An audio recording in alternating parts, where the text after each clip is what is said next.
छोटी सुकुमारी सिया नामी नामी केसिया केसिया में हीरा मोती हार है। छोटी सुकुमारी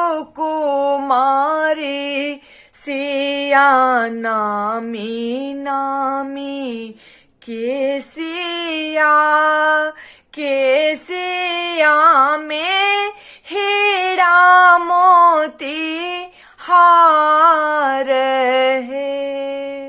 कोयली के बोल सन सिया जी के बोलिया बोलिया चुबाए रस धार है।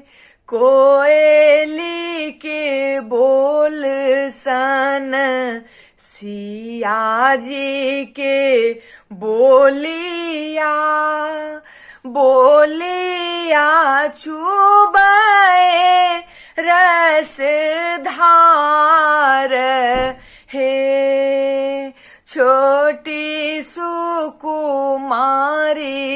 सिया नामी नामी केसिया केसिया में हीरा मोती हार है। रानी सुनैना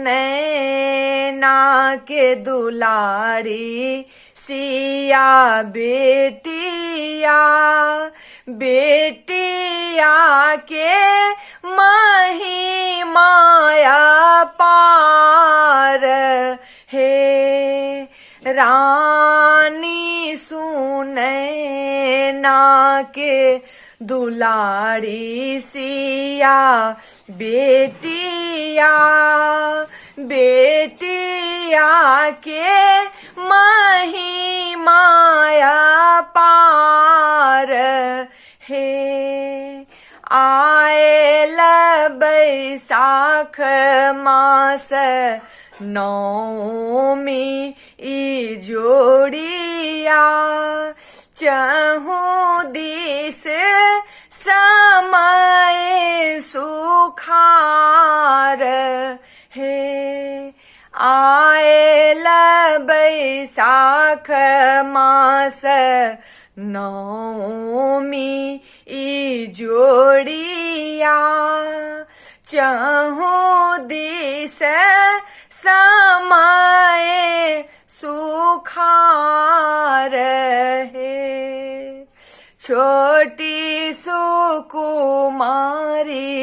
सिया नामी नामी केसिया केसिया में हीरा मोती हार है। छोटी सुकुमारी सिया नामी नामी केसिया केसिया में हीरा मोती हार है। केसिया में हीरा मोती हार है। केसिया में हीरा मोती हार